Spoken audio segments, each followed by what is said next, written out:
Let's roll, baby. Welcome in. It is a Monday Ringer Gambling Show with the East Coast Bias Boys, recapping the aftermath of Week 15 across the board in the National Football League. John Jastremski here in our New York studios, alongside Joe House in Washington, D.C., Raheem Palmer in Sin City, Las Vegas. And fellas, right out of the gate, House, just 24 hours ago, you were suggesting the possibility of adding Kansas City Chiefs Super Bowl futures to your financial gambling portfolio.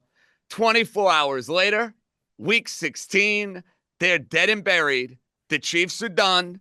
They're eliminated from postseason contention. Unfortunately, Patrick Mahomes goes and tears his ACL. But it is wild to be living in a world in the AFC as wide open as can be, there for the taking. And it's one thing for the Chiefs to not make the postseason. We kind of were trending in that direction over the last couple of weeks. Dude, they're playing 3 more games. They're out, and their quarterback is done for the year. Crazy, crazy world. Yeah, I regret, JJ. I should have listened to Joe House from 2 weeks ago, who on the Sunday pregame show announced to the world 2 weeks ago in that matchup between Kansas City and Houston that Kansas City was done, that they were dead, that you could dig the hole and pour the dirt on them.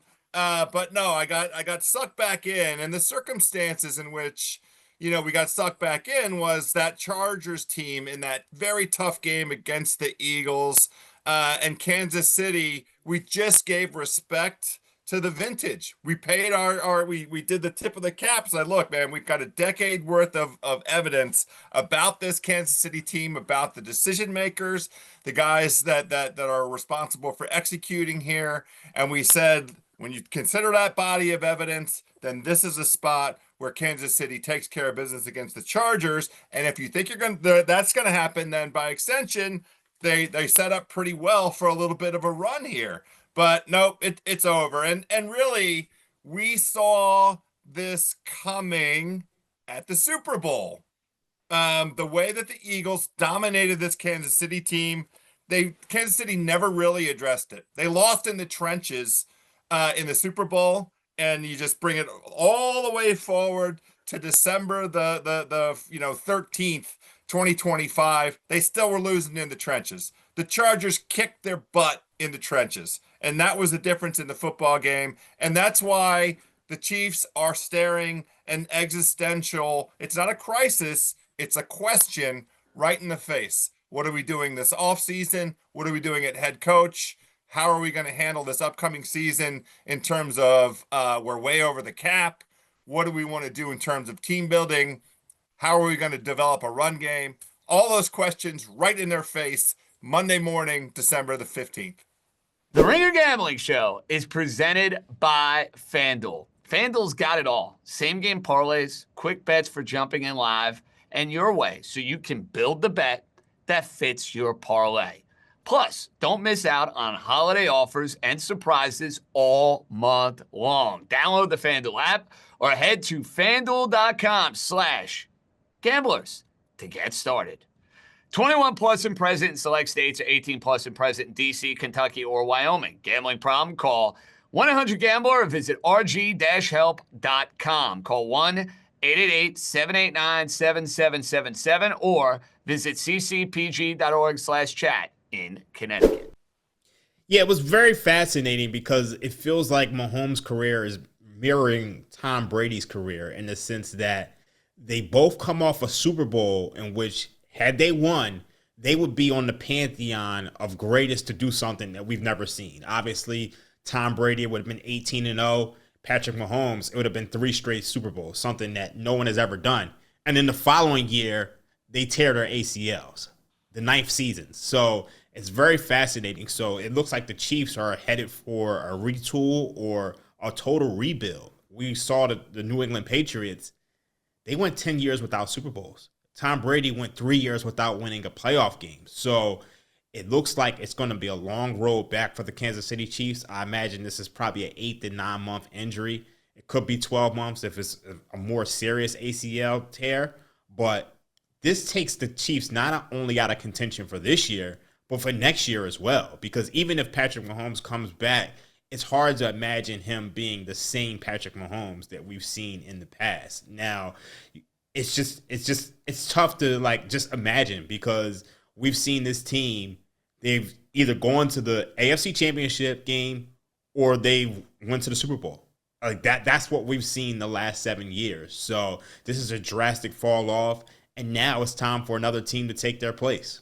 Well, you mentioned a team that could potentially steal the throne within the AFC, and I think you guys, with the way I'm setting that up, you immediately are thinking, oh, JJ's going to say Josh Allen. JJ's going to say the Buffalo Bills. We'll get to them. But Raheem, on the Ringer Sunday pregame and on our show that we did with Ariel Epstein on Thursday, I gave a very impassioned case for the Green Bay Packers, this ascending team within the NFC. I thought they were going to go into Denver and win that game. They built a 9-point lead. The game turned on the Patrick Surtain interception and Christian Watson going down. But I have to give credit where credit is due, Dream. That's the best game I've ever seen Bo Nix play. I thought Bo Nix for 4 quarters was absolutely fantastic in the way he attacked the Green Bay Packer defense. And for someone that has been skeptical, not on the Denver Broncos from a futures perspective, because I think we all were on their over for the season. We all bet them to make the playoffs. I think House was in on them to go and win a division. But Raheem, that was the first time this year I watched the Denver Broncos, and I sat there and I said to myself, they can win the AFC. Point blank, bottom line, against a team as good as the Green Bay Packers, they whooped them in the second half. That was the first time, Dream. I said, you know what? If Bo Nix plays like this and they're at home throughout the postseason, Dream, the Denver Broncos could win the AFC. They remind me of the 2011 49ers with Alex Smith. You have a team that had a dominant defense, a solid play caller, and you have a quarterback who nobody really believes in. And that's what I'm seeing with the Denver Broncos right now. Like, I think they're a team that can hang with anybody. And as much as people say, I don't trust Bo Nix, he's a guy who can create explosive plays. And when you can create explosive plays, that makes you dangerous, along with having one of the best defenses in the NFL. Now, obviously, I do think yesterday kind of showed us that defense is a little bit overrated, but I mean, ultimately, they are a team who can win the AFC. I think the AFC is wide open. I think there's a lot of teams who can win this thing right now. I think the Houston Texans are the best team in the AFC. I've been saying that for weeks. I'm going to continue saying that. I think they're the 2000s Ravens. This is a team that's only giving up 16 points a game. So if they go out there and score 24 points, and I do think the offense is getting better, they're scary. But I also don't think we can sleep on Josh Allen. I think obviously Josh Allen right now is the best quarterback in the AFC postseason picture. And I think that makes them dangerous, even if I don't trust the defense. But there's another team that I think we're all sleeping on as well. The Jacksonville Jaguars. Dream sipping that Jaguar Kool-Aid. Ever since the Jacoby Myers trade, this offense has really opened up.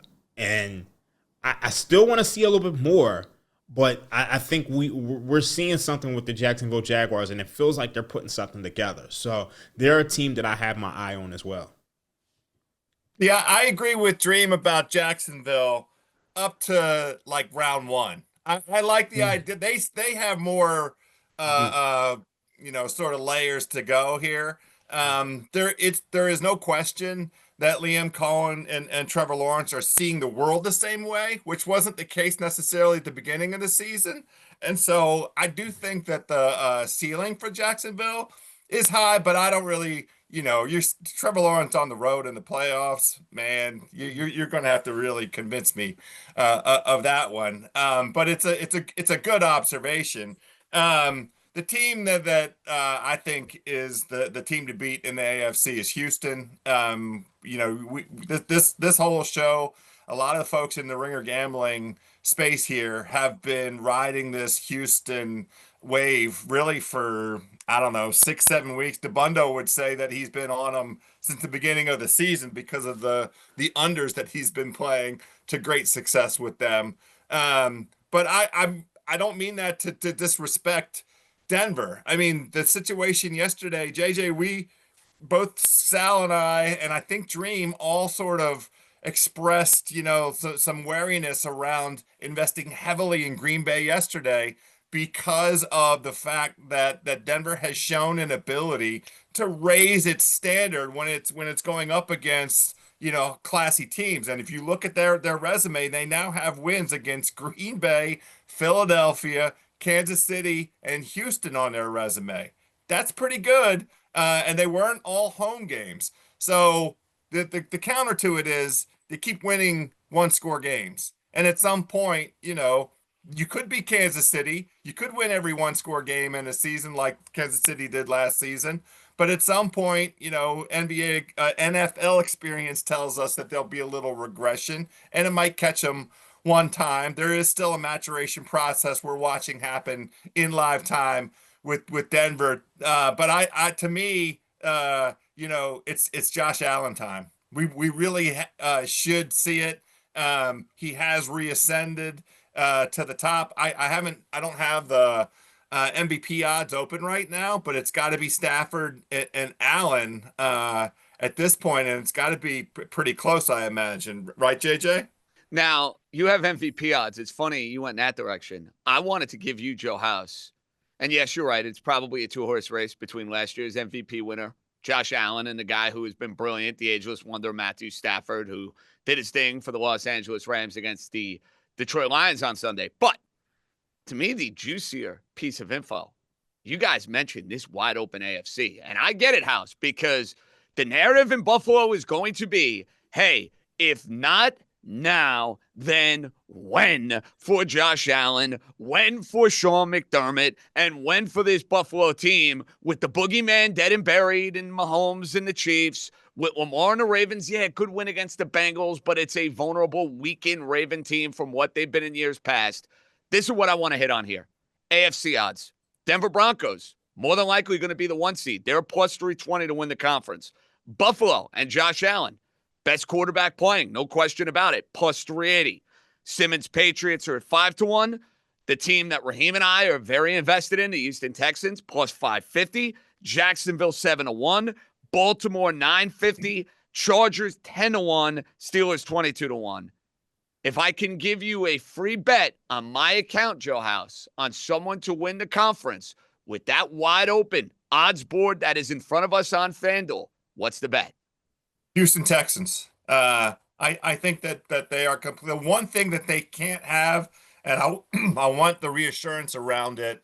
The early part of this week, they can't have any injuries on offense because they're just not deep enough.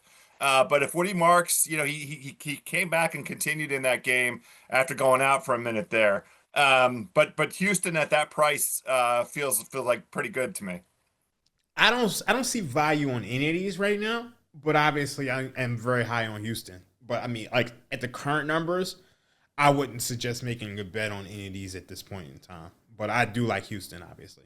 With the way you set up that last conversation, I thought you were going to maybe go down to Jacksonville. Well, not quite. No, I mean, I just, when I said that, I was just saying I'm keeping my eye on them. Like they're a team that I want to watch further before making a conclusion on. But right now, I think they are showing us something since the Jacoby Myers trade. Since the Jacoby Myers trade, they've been a different team. And I think that's something to keep our eye on and to pay attention to. In the last 7 games since their bye, they're averaging 32.9 points. This is not the same offense that we saw last year at the start of the year. It's clearly a different offense. So it's just something to keep our eye on. I'm not going to, suggest the future is better or anything like that, but pay attention to the Jacksonville Jaguars. I have one more before we hit Monday Night Football and take a break. House, are the Packers now officially dead with this Micah Parsons injury? No. They're not officially dead. It's impactful. I mean, let there be no doubt, right? Like the space that he consumes and the attention that he consumes and the planning that he consumes, the ability of Green Bay opponents to now redistribute, not having to spend all of the time solving the Micah Parsons problem. And really, man, we watched 2 consecutive weeks where they solved that problem by just holding that man. We'll just hold him on every play and dare the referees to call a hold one time. I guess that's a strategy. It worked for 2 consecutive weeks, but I think that the way that the Packers have played defense. We're going to end up seeing so much. We saw a ton of Xavier McKinney yesterday. It wasn't by like accident, and that's that secondary is kind of the strength. It's had to be that way because they really haven't been able to mount any pressure. So you're going to have to see somebody like Van Ness. Like you'll see, I think, some tiny adjustments out of Hafley where you can see pressure coming out of linebacker and edge kind of spots. And they have some talent. It's just not pure pass rush talent. But I don't think it's like, oh my God, everything falls apart for Green Bay. Fascinating. Dream. I actually do think it is. You burning it? I actually do think it's falling apart for them. So this week they have the Bears. And on Thursday's show, I gave out the Bears +3. That number, obviously, because of the injuries, is down to Packers -1.5. And if you look at the division odds, and you guys know, and there were some people who were critical of this on YouTube, I see you. Oh, Raheem saves the receipts. I love it. You. I love it. I gave out the Bears at 9-1 to win the NFC North. Right now, they're first place in NFC North. And that number for this week has come down. The Bears win this game, they've all but wrapped up the division. Like this is huge. And not only did the Green Bay Packers lose Micah Parsons, earlier this year they lost Devontae Wyatt. They lost Tucker Kraft. Obviously, they lost Elton Jenkins. At some point, these injuries come back to you. And then, Watson got injured the other day. We don't know the status on him. So at some point, this comes back to bite you. And it just feels like all year. Raheem with a dramatic pause there on what's going on with the Green Bay Packers. We'll get Raheem settled when we come back. Monday Night Football, the Steelers, the Dolphins. My team going to stay alive in the playoff race. We're going to have to wait and see. We're going to have to see if Raheem comes back from the dead. All that and more with the East Coast Bias Boys when we come back. The Ringer Gambling Show is brought to you by FanDuel. This NBA season on FanDuel, it's all about the boost. Because game days mean your chance to boost your bet and make every play pay off. That's right. All customers get a 25% SGP and parlay profit boost. So what are we going to do for Tuesday's NBA Cup game? We're going to throw a little SGP together, of course. Knicks to win. Jalen Brunson to go and get 25 points. Let's take Josh Hart to make 2 made threes and boost that, baby. 25%. I love it. The games never stop, and with FanDuel, you've got more ways to make every win even bigger. So lock in your bets, boost your odds, and make every night count with FanDuel, official sports betting partner of the NBA. Must be 21 plus and present in select states or 18 plus and present in D.C., Kentucky, or Wyoming. Opt-in required. Bonus issued as non-withdrawable profit boost tokens. Restrictions apply, including any token expiration and max wager amount. See terms at sportsbook.fanduel.com.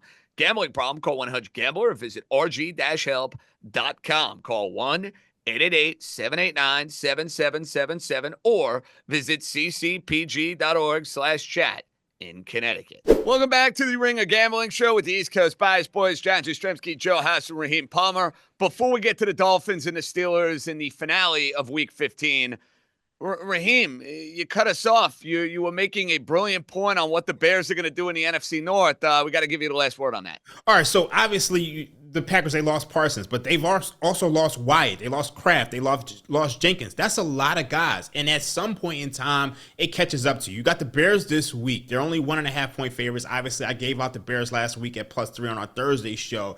But right after the Bears, you got a hungry Ravens team who needs that game like blood. And then you got the Vikings with the resurgent J.J. McCarthy. Like, this team, if they didn't sweep the Lions, they would be in true danger of missing the postseason. So I do think the sky is falling. This week against the Bears is their season. And you guys know, I gave out a flyer on the Bears at 9-1 to win the NFC North. And I also gave out a flyer on the Packers to miss the postseason. Both are super live. I think it's fair to say Raheem is going to be a very big Chicago Bear fan on Saturday night in what will be a marquee game in Week 16. Now, we're not on to Week 16 yet. We got to wrap up Week 15, House. Monday Night Football, my Dolphins, who were as dead as can be about 5 or 6 weeks ago, profiled in the way the Titans, in the way the Raiders, in the way the Giants, in the way the Jets would look as a football team. Looked like one of the worst teams in the sport, looked like a team that was going to fire their head coach. They've rattled off a bunch of wins in a row. They have reinvented the way they play football. They are a run-heavy offense now. It's a whole lot of Devon Achane. It's the extra offensive linemen. It's the improvements for Miami on defense that, yes, I am not going to get canceled by saying this. They are 6-7, and they are taking on a Steeler team that won in Baltimore last week that still kind of feels uneasy at the moment with Rodgers, with the rumors surrounding Mike Tomlin. However, history on the side of the Steelers, they have won, I couldn't believe this when I saw it, 22 consecutive Monday night football games. 22 straight games on Monday night at home. The Steelers have taken care of business. It's Tua in 18 degrees. It's Mike McDaniel in 18 degrees. How's my boy with this spread at 3, total in the low 40s? How are we playing Dolphins-Steelers on Monday night? Yeah, you can't just offer up that 22 straight for Pittsburgh and not do the other side about Miami and breeze by it. They have lost 12 straight games when the game time temperature is under 30 degrees at kickoff. And this iteration, McDaniel and Tua, 0-5 in temperatures like this.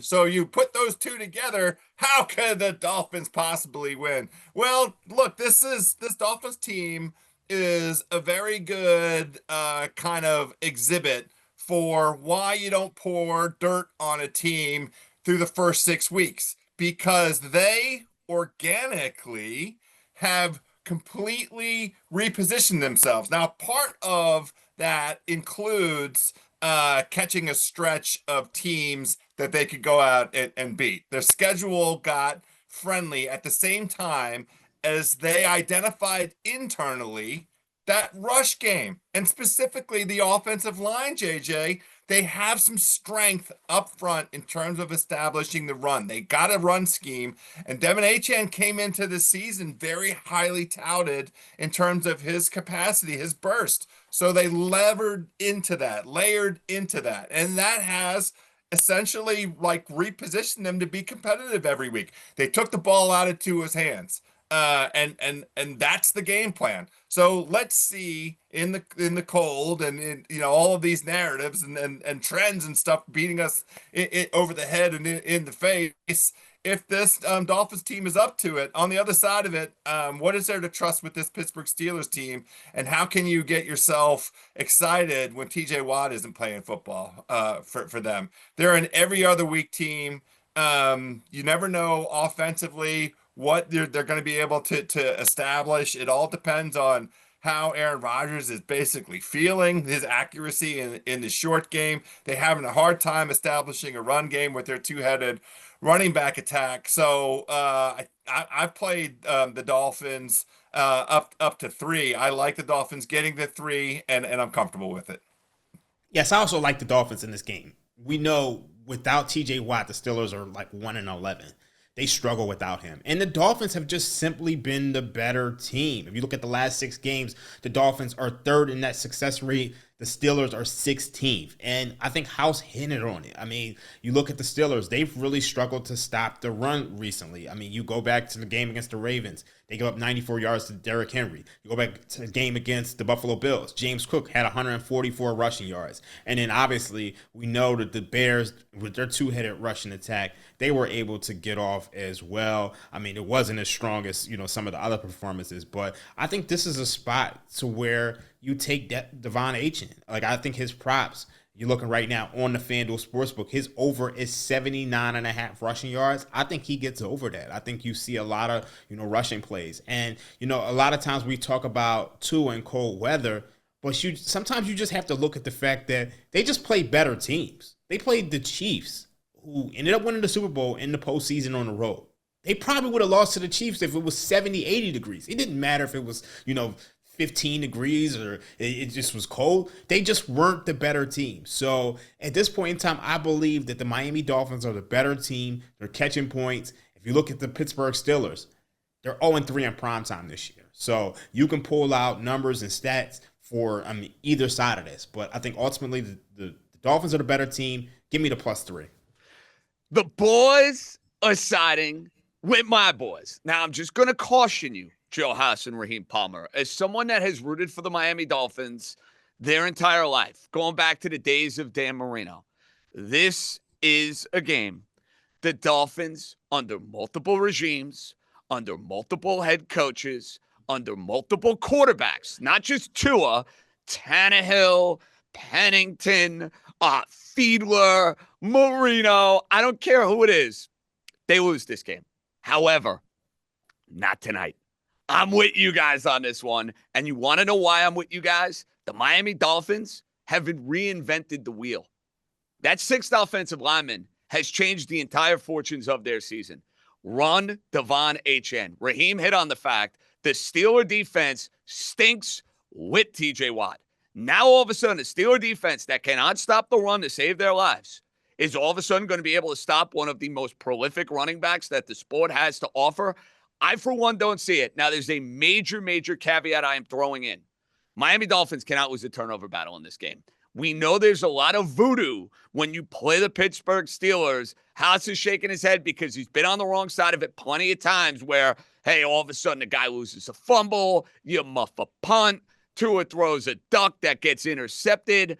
That, to me, is the calculus for Miami losing this game. If they take care of the ball and they execute in the red zone, they're going to win. I don't think the 3 points matter. I am taking Miami on the money line. And, yeah, you guys can mock me on Thursday if indeed I'm on the wrong side of a Mike McDaniel to a special in sub-zero temperatures. House, quickly, any thoughts on the total at 42.5?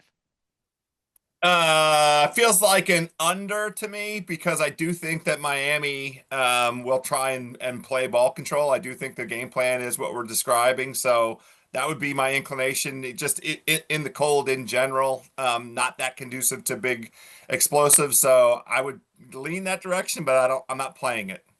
Jamie, playing the total? I'm not playing the total, but I would lean over. 42.5 for these two defenses seems very short, but I'm just not touching it. Guys, I have two anytime touchdown plays I want to give out in this game. Devon HN at minus 120 is just way too rich for my liking. I do think he'll probably score. Jalen Waddle, that's Tua's guy in the red zone. He scored last week against the Jets. When in doubt, the Bama connection is real and spectacular. Plus 210 for Jalen Waddle to score. Then on the Pittsburgh side of things, Aaron Rodgers loves the tight end. The Dolphins can't guard the tight end. Darnell Washington, back from a concussion, plus 410 to score a touchdown tonight. And I would look at all the Steeler tight ends. Washington's at plus 410. Freiermuth's at plus 470. Jonnu Smith, the former Dolphin, who has not had the same success in Pittsburgh, he's a little under 5-1.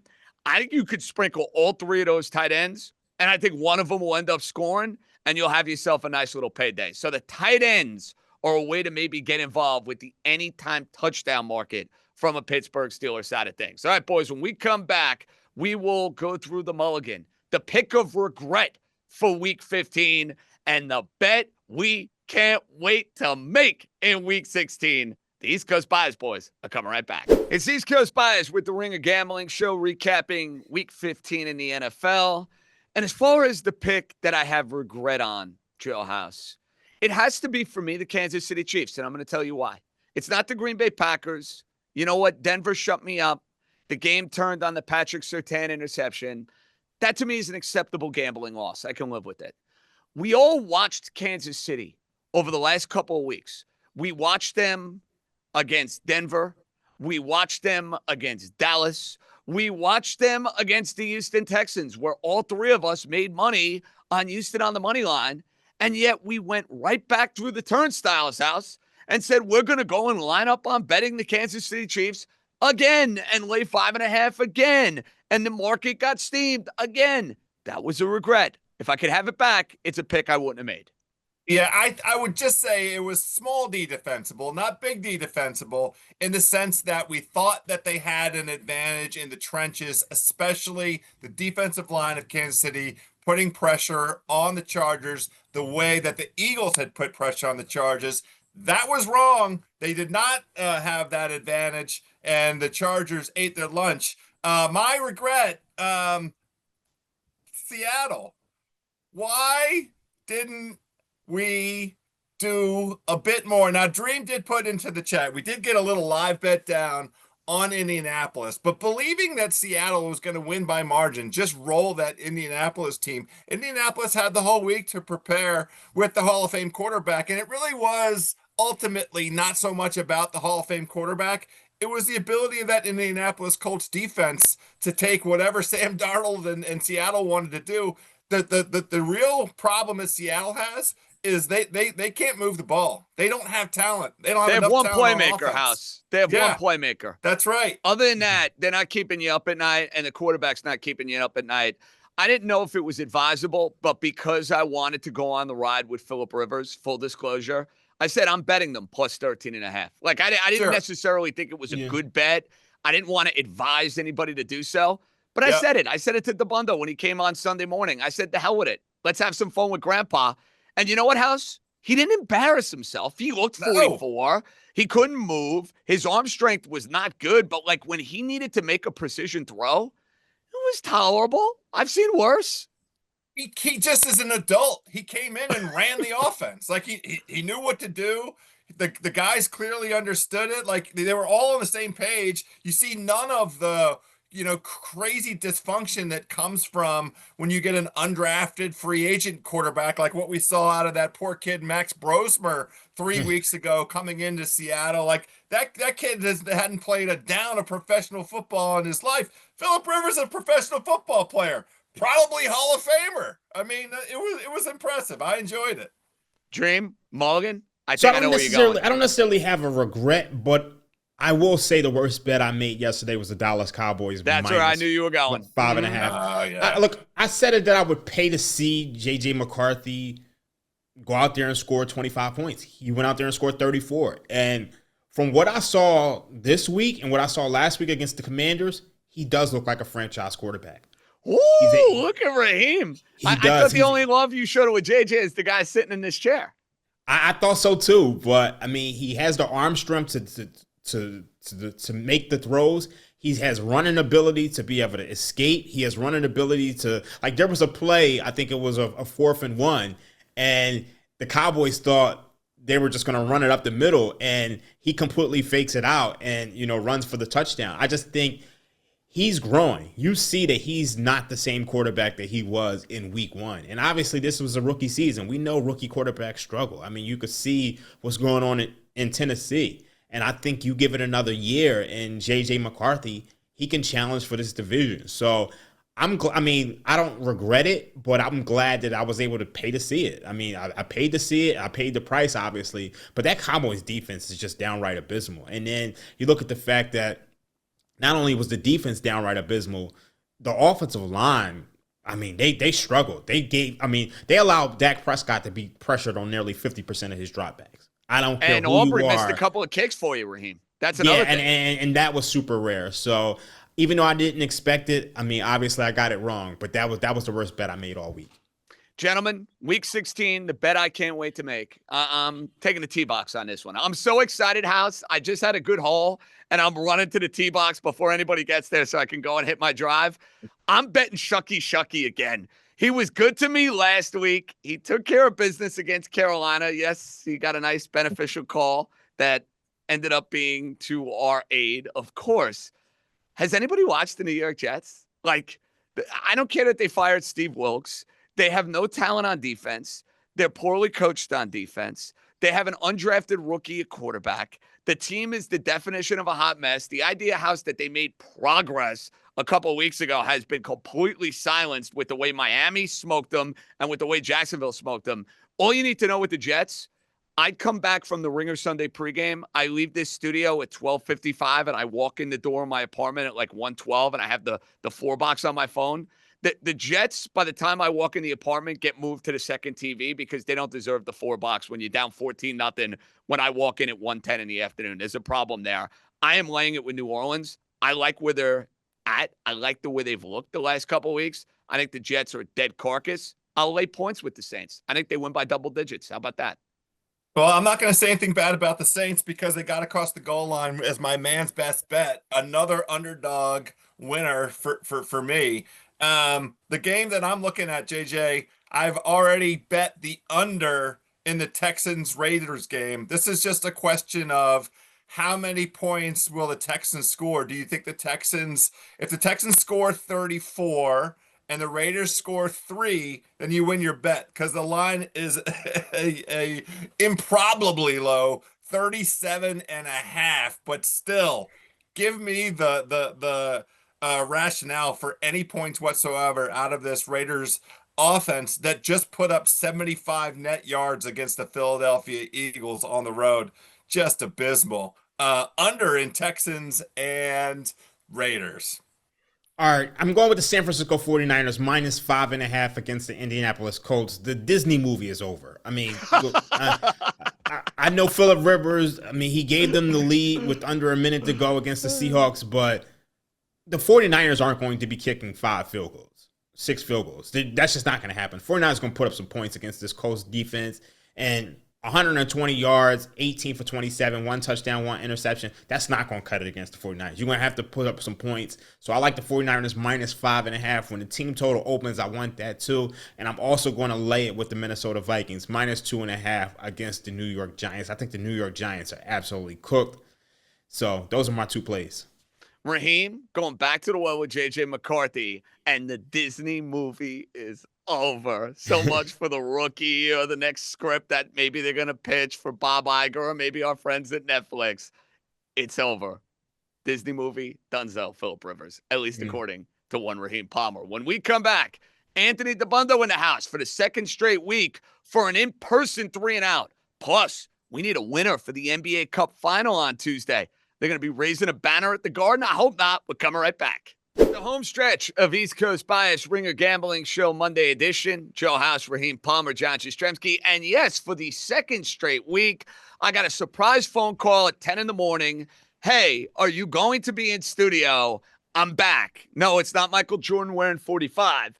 It's Anthony Dabbundo. Hi, buddy. Well, I hung out with Joe House all weekend, and I was like, you know what? Let me stop by New York and see JJ. No, I'm in town for a friend's party, but I think it's fun. You know, it gives me energy to come into the studio and interact with you guys and see everybody. Look, it's great to see you, obviously. We have a lot of takeaways to get into with you specifically involving week 15.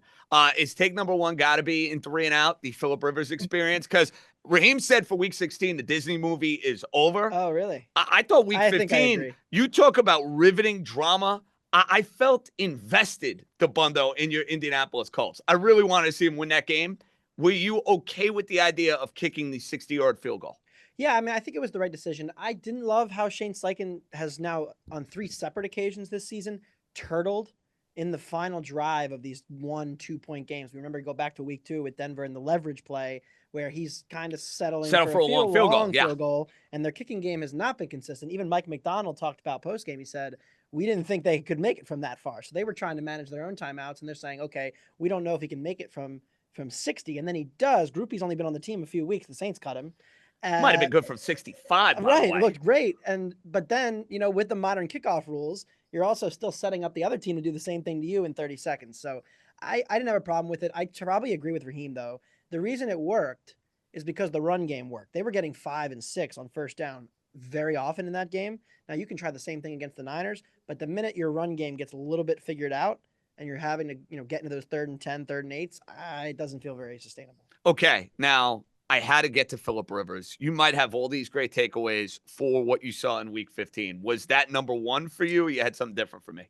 I had number 1 was going to be the 2 home underdogs that are sitting at the top of the AFC, Denver and New England. And it's very rare that 2 teams that have combined records of, 22-4 entering the week go into the game with home underdogs. Green Bay, a home favorite or a road favorite in Denver.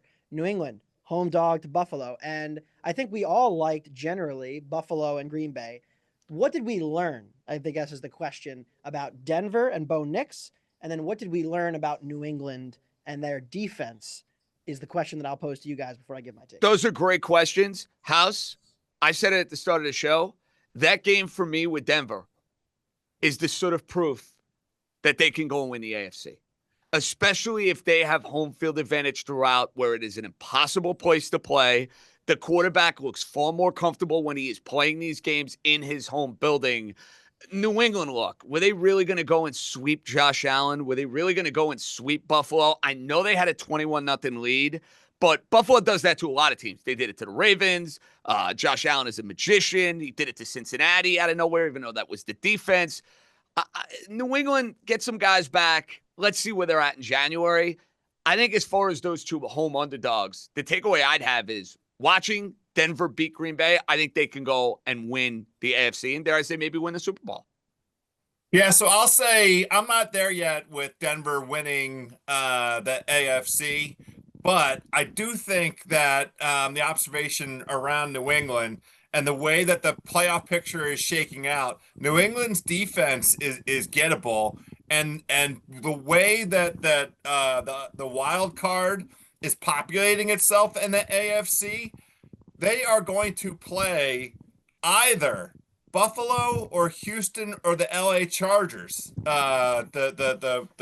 It seems like the Patriots. Those are all hard games. Like none of those are situations where I would look at that New England defense and say, oh, I feel like they have an advantage against any of those teams. So I understand that, you don't want to get too carried away with watching Superman Josh Allen go do Superman things and say, oh, that was a referendum on that New England defense. The New England defense stinks. I'm not saying that, but that was a little bit of an eye opener, because New England had a lot of ways to win that football game. Their defense just couldn't get a stop. Dream, New England's minus 260 to win the division. Yet they're underdogs Sunday night against the Baltimore Ravens. Buffalo has Cleveland. They have the pathetic Jets, and then they have the Eagles at home. New England's minus 260, Buffalo's 200, plus 200 to win the division. Should we be betting the Bills? No, I can't get there. I'm just, the biggest thing is I think the fact that New England is ahead of them is problematic for me. And I also think that Eagles game is very losable for them. So I think that's what's stopping me. And then I just don't know what we're going to get from Baltimore. So, and I think I'm going to find myself on New England next week. So that makes it tough for me. If New England wins the two divisional games, they clinch the tiebreaker. Yes, because Buffalo lost to Miami in Right. South Florida. New England could sweep Miami week 18. So even if they lose this week, they take care of business against Miami and the Jets. They still win the division. But I agree with House's point. And my friend made a good comment. We were calling him this all afternoon. Are they the papier-mâché Patriots defensively?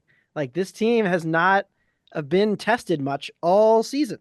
Even when they played Tampa Bay, it was Tampa Bay, but then half the team, half the team was out. So, and that that offense has not aged particularly well. Part of the playing the good schedule is, yes, we have seen some impressive stuff from Drake May. I don't think anybody doubts the quality of their offense. Now that they're getting the explosive plays from Henderson, they're getting the downfield from May. Nobody doubts how good this offense can be, but the defense does feel a little papier-mâché. They got to get Milton Williams back. That is an absolute must. And he's a good player, but he's going to anchor the run defense. Listen, you can pass on New England. I think that's the dirty little secret. Their and linebackers especially got their picked on. linebackers are embarrassing. They're embarrassing. So if they face a team that's got a guy like Cook or they have a Kincaid, they're going to just get exposed. Therefore, you have to be able to take away the run to maybe mask that. Right. But the point being is, Dabbundo, do I see New England representing the AFC in the Super Bowl this year? I do not. I think if the path broke right for them, maybe. Like, That's if New England played Denver in a playoff game, I wouldn't feel like bad about New England. I don't think anybody in the AFC can comfortably say they can separate. We just watched Buffalo go to New England, have to come back. The Down first 21. half, they weren't nearly aggressive enough on offense. It was strange. It's like 4th and 6 from the 40. Why are we punting? McDermott drives you to drink. Yeah, in these he's games. unbelievable. I'm sorry, he and, does. And he never has a good defensive plan in the playoffs. So I still have my questions about them too. I mean, who knows? Okay, fired up. Point one. I love it. Take two. Take two is the Houston Texans. I mean, I think that Raheem's been on this early, and I think we've as a podcast have been like, all right, well, we kind of like Houston this week. We kind of like Houston this week. We kind of like the under, although yesterday did not bet the under. I'm proud of you for that. Yes, I stayed away. It shows evolution and growth from you, you know? Well, we had to go elsewhere for our wise wager win, but this offense, it's very binary now. If the opposing team is able to get pressure on CJ Stroud, and this goes back to college for CJ Stroud. One of the knocks on Stroud in college was, well, if you get pressure on him, what is his situation? His offense kind of falls apart. He had that one game against Georgia in the playoff, and everybody was like, oh, that's the CJ Stroud. That's what we want him to be. But as we get into this year, if the other team is able to get pressure, it rattles him, it throws off their offense, they stink. I mean, look at the Houston game, or the Kansas City game, the Seattle game. But when they're playing these bad pass rushes like San Francisco and Baltimore and Arizona yesterday, Stroud from a clean pocket is still very, very dialed in.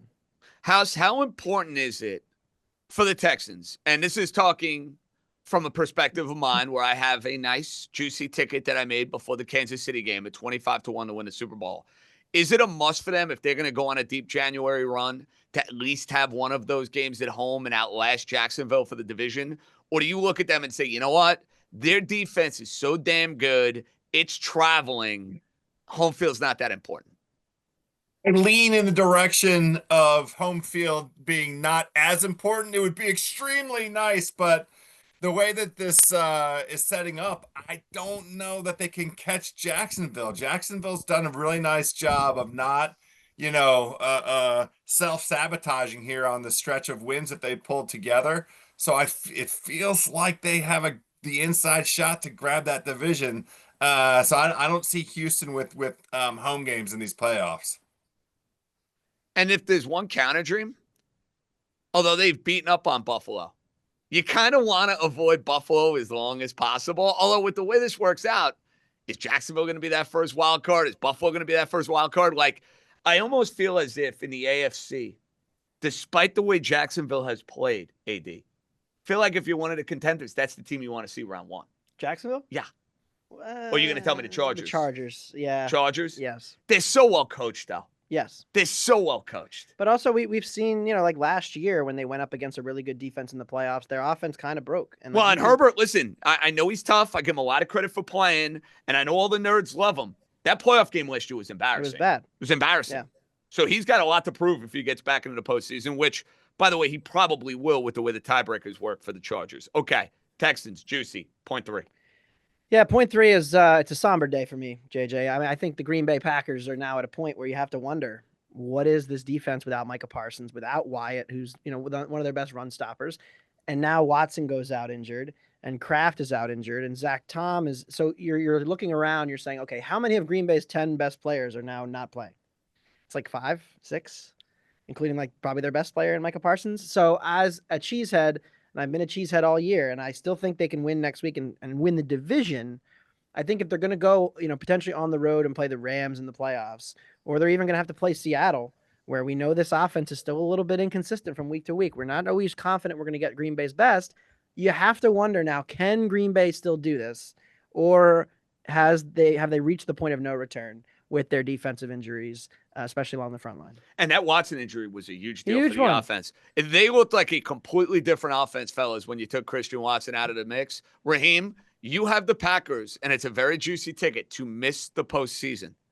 Would you advise anyone out there? Couple of games left. Would you hop on if that bet is available to you on FanDuel? Well, I mean, I think you can get that at plus 730 now. I wouldn't advise people to jump on it. It was just a lottery ticket flyer for me.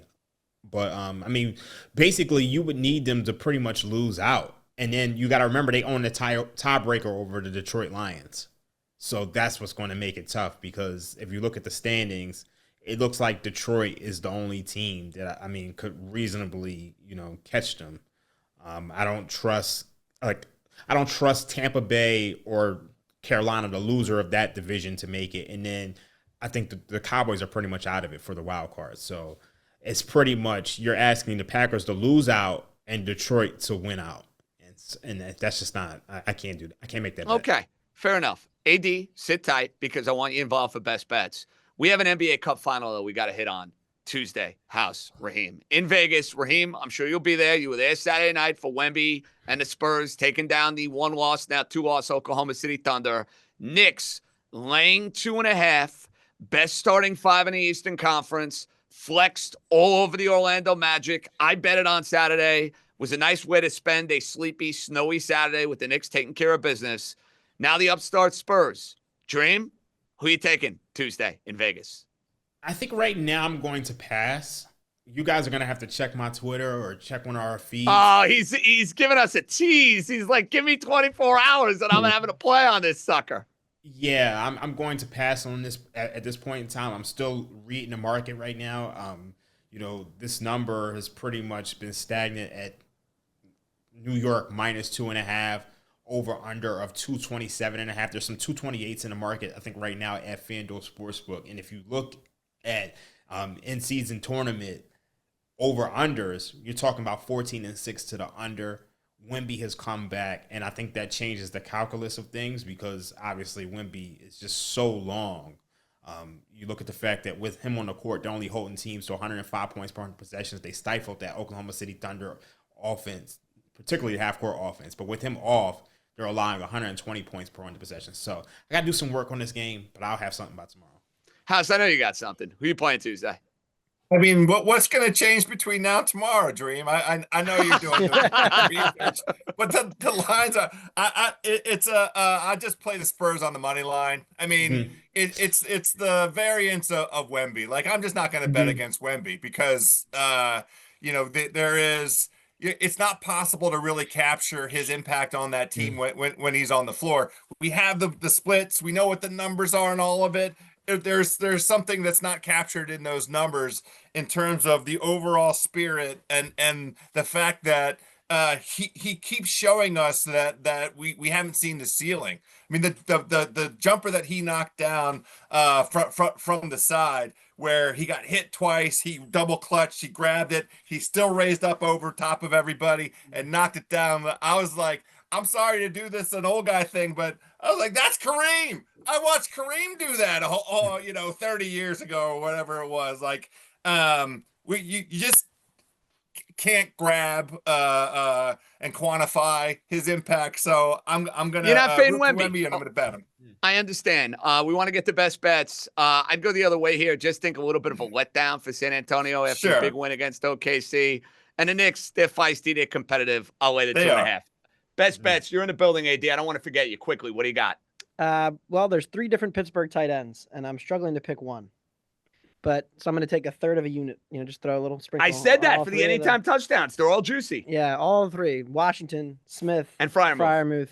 Miami's had problems, as I'm sure you're aware, covering tight ends all year.